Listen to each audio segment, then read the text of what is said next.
ఇది సార్. ఇప్పుడు ఆయన ఎవరు వద్దన్నారని, ఆయన నన్ను ఎవరు ఆపేవాళ్ళు లేరు అని. ఏది అవమానం, ఏది అదే. ఇప్పుడు నేను మీకు ఒక చిన్న బయట చూపిస్తాను.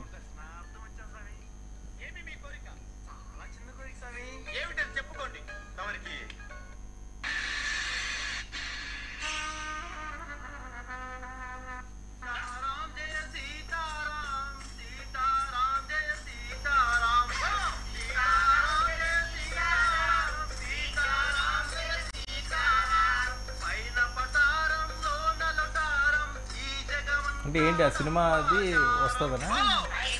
నేను అనేది ఈయన ఒక స్వామి.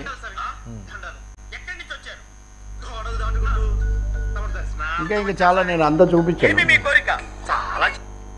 నేను చెప్పదలుచుకుంది ఏంటంటే, మా మతం అసలు ఒక అధికార పదవిలో, రాజ్యాంగ పదవిలో ఉన్న ఒక నాయకుడు పదే